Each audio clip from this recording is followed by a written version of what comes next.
Just wanted to welcome you to the Verve Healthcare Lunch and Learn. My name is Steve Desborough and I'm the Sales Director for Verve Healthcare. This month we're talking about health assessments. I'm delighted to welcome you all, including some familiar faces I've known for many years during my time in the healthcare industry. And first of all, Amina, can you please just give us an introduction about yourself and your experience as a clinical professional? Sure. I'm a GP by background. I've been working in the private sector for about 5 years, both as a private GP, but also providing innovation within digital health and health assessments in other areas of the country. I think an MOT is a good way of describing, because that's how I describe it to my patients, because it gives you a bit of a heads up of what's coming. And we do like to think of these health checks as an opportunity to just lift the lid on health and understand what the main issues are factually with that person's health, but also what their concerns may be because they have a family history or something's happened to a best friend of theirs, and that's just playing on their mind. And it gives a good opportunity to be really open about all the areas and go through parts of their health that they may have not considered in the past, because we do try to do kind of a top to toe survey and touch on each element. And it gives you a bit of an understanding. Sometimes someone comes in with a concern about their skin, but actually when you break it down, you find out it's a gut issue they've been worried about, that they don't sleep well, they don't eat well, and that's what's causing an impact on their health. And so I think it's really a great opportunity to just have a very open dialogue, but that's very based on a lot of fact, because that we do observations, we do blood tests, and we do a full review. It means that this information we give is actually super useful for right now to do an immediate change in health, but also to plan for the next 2, 3, 5 years.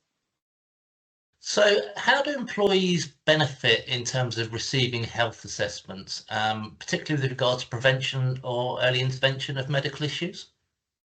So I think there's a couple of aspects when it comes to how an employee benefits.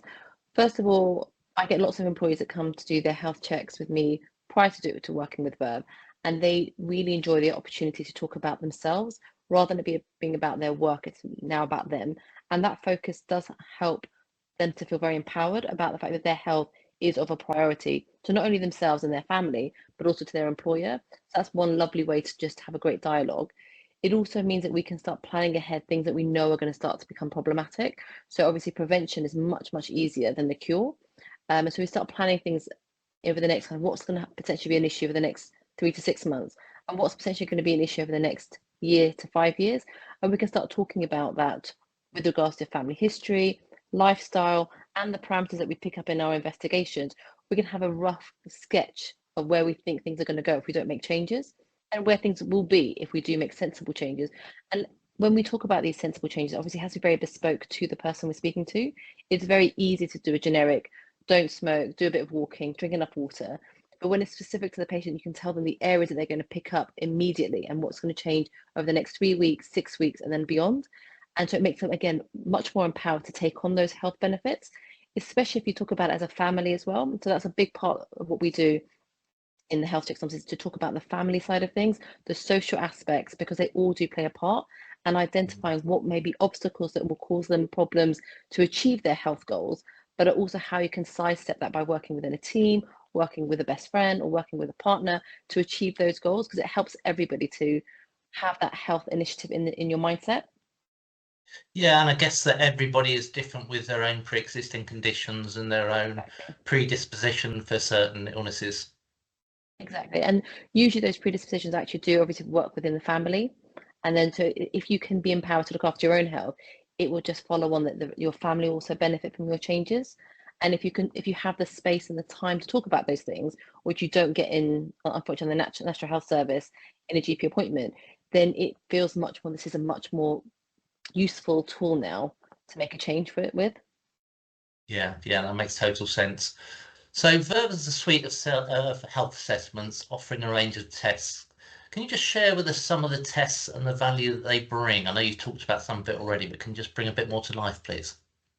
Yeah, so obviously we have 3 areas: an essential, an extended, and a comprehensive. With the essential, as it suggests, we're just doing the basic stuff that everyone needs for the next 3 to 6 months to give us a quick idea of what's the chance of us having a serious illness that might impact our well-being and our ability to work in a happy way over the next few months. Stuff such as your weight, how it impacts your risk of cardiovascular disease, of stroke, and of bony injuries and musculoskeletal issues. In the extended, we again looking at a little bit of a longer time frame, maybe what may cause problems over the next year. So then we look at kidney function, we look at some cancer markers, we look at thyroid function, because these are things that may have an impact over the next year. And the sooner we get that into check, the less likely we're going to have problems in the future.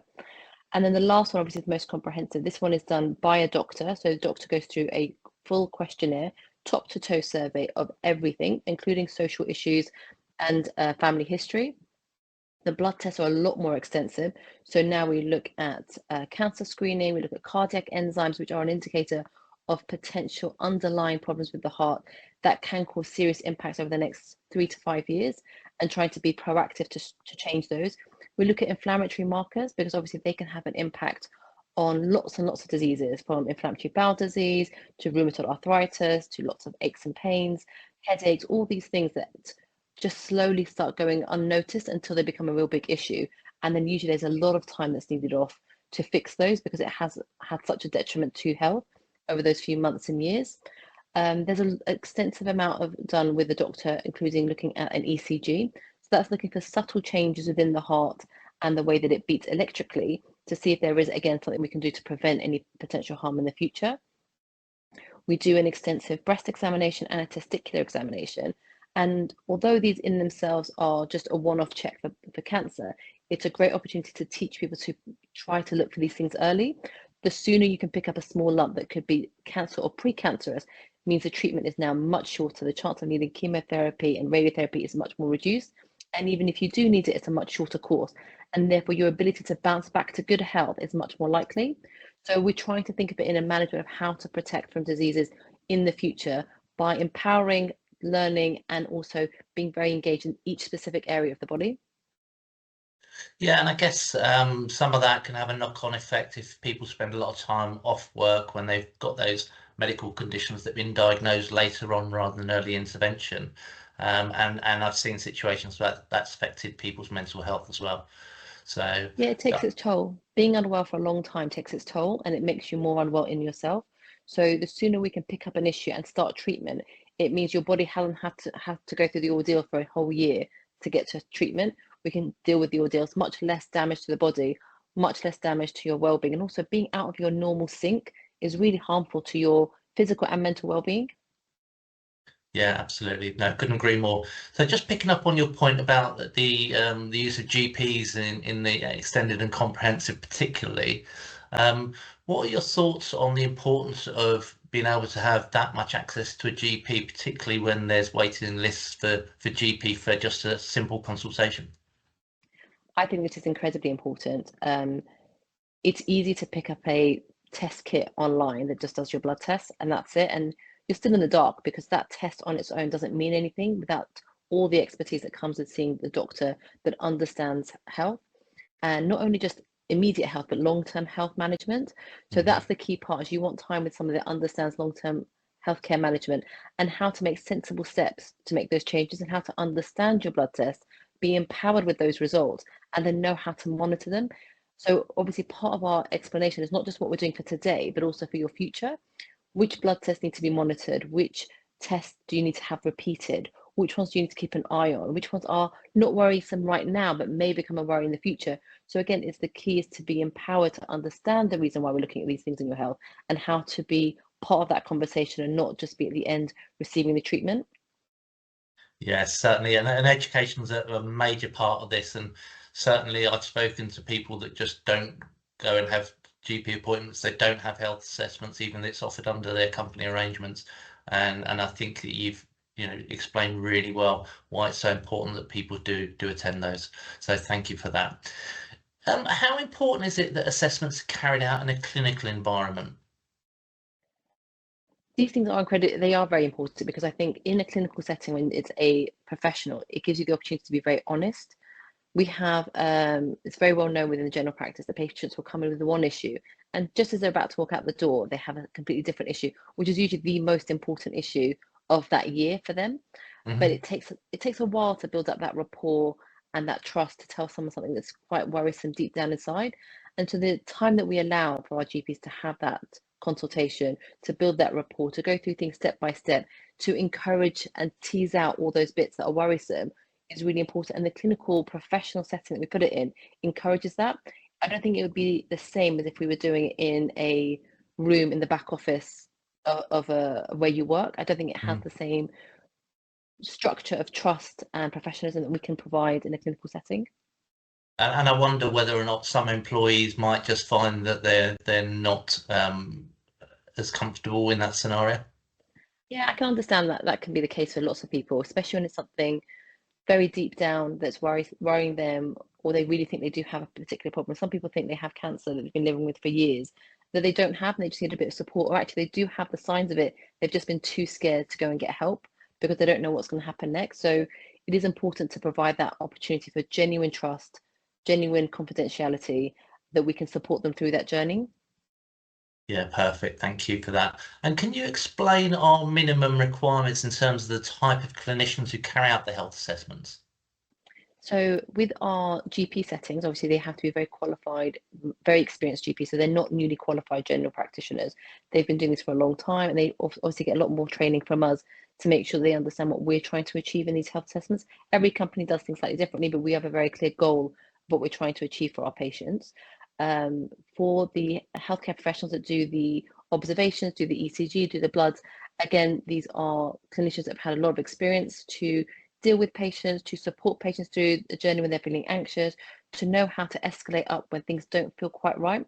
So we have very clear guidelines of when, if things don't look right, don't feel right, how to escalate up and get help, either from the doctor that's in the clinic with you or the medical director that's on call that's going to support you 24/7 to ensure the patient gets the safest treatment they need in that time.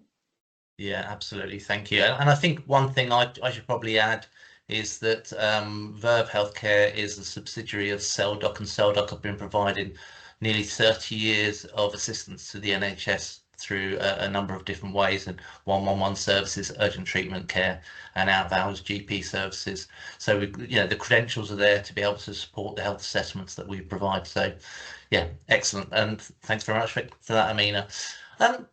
So what are the bits that happen after the assessment in terms of reporting and any actions needed? So there are two teams that work on the report once it's completed. The operations team obviously makes sure that all the information is gathered correctly, that it's all displayed in the right way, that the information is able to be read in a way that is easy to use and then utilize going forwards, or if you wanted to discuss it with another healthcare professional, that it's all laid out in a way that is sensible and easy to use. There is always a doctor that will review all the blood tests, firstly to ensure there isn't an emergency that's about to happen. So sometimes blood tests will come up with a very urgent result. They need to be actioned potentially within 2 days. So we will pick up the phone, talk to the patient and say, this is the problem we've picked up. This is what you need to do. Go straight to A&E or go straight to a GP, and we would liaise with them to make sure they get the right support on the NHS or privately. And obviously, if there is no emergency, then we're making sure that the report reads in a holistic way. The GP will review it to make sure that it all makes sense and there's an overall idea behind the end of the report, what needs to be done next, rather than just doing in a this box needs this and this box needs that. There's an overarching theme that needs to be addressed. If it's a healthcare change, if it's an investigation that needs to be done, to support that patient to know what to do once they walk out of the door. Mm-hmm. Yeah, absolutely. And I think it's an ongoing process from us, isn't it? It's not just about one health assessment and then they're left to flounder on their own. Exactly. Okay, so the overall costs of having a health assessment far outweigh the potential cost of absenteeism. So I'm surprised why more companies don't purchase health assessments, but again, I'd say that, wouldn't I? But what is your sense towards a movement of prevention versus cure, particularly when the costs of private medical insurance are rising at record levels? I think there is a big move now within healthcare, definitely, that prevention is better than the cure. We know that it costs less financially, it costs much less time. Time is a massive problem that we have for people to get access to healthcare in a time frame that works for them around work and their other commitments. The majority of people that are having healthcare issues are still working. So obviously, as we work older and older and are working in environments that may be causing a bit more stress than we're used to, it is meaning that time management is important. The cost of doing any of these tests is going up astronomically within the NHS and outside the NHS, and even getting an allocation for something as simple as a CT scan. 5-6 years ago, you'd wait a couple of weeks. Now it's months and months that you're waiting. And in that time, not only is your anxiety playing tricks on your mind of what could be going on, but actually if there is something underlying, all that time there is damage happening to your body that you cannot fix. So now the problem that you had on day one is a bigger problem 6 months later when you're trying to fix it. And it becomes much harder for everyone involved to then kind of take that by the horns and fix it. And obviously there was a big move over the last kind of 5 or 6 years for regenerative medicine, rejuvenation medicine, looking at living longer and living healthier, being able to push ourselves a little bit further than we've ever done. So a lot more people in their 40s are now looking to do marathons than they've ever done before. So all these things are pushing us that we want to be more active, we want to be more healthy, we want to take hold of our health, and I think we should be part of that process.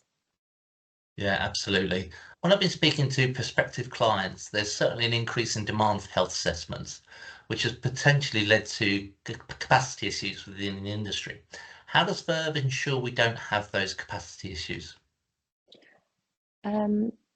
I think what we're doing quite well at the moment, because as you said, we are part of CellDoc, and CellDoc has quite a large number of doctors that work with us, that have been working with us for the last 20 years, and we have a lot of doctors that join us simply through word of mouth, because we are very flexible with our doctors, we are very supportive, we offer a lot of learning, a lot of feedback, regular news bulletins, and support on how to practice in the best and safest way for yourself as a clinician, but also for the patients.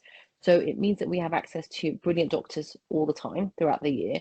And we always actually have people waiting to have more shifts with us. So I think we're just a little bit ahead of the game because we're not new. People know us, they trust us, they like working with us. We have a lot of clinical governance support, a lot of operational support, because we've been doing this for a long time. We know what we're doing, we know how to manage problems, we know how to manage issues when we managed COVID very well at the time.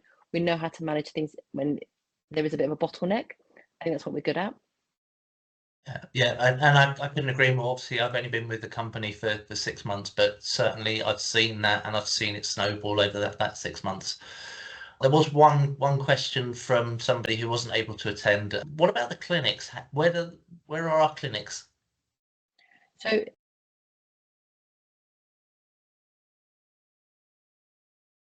we have lots of satellite clinics, so they're pop-up clinics. So depending on when or how many patients an employer has that needs, that needs an assessment, we'll set up a clinic. We have quite a large growing network of clinics that we can utilize around the country. Yeah, and I think it helps that we've got a really good network of GPs and clinical professionals that we can call upon when we need to. Once again, thank you, Amina, for joining and giving your insights, and thank you to the attendees for making time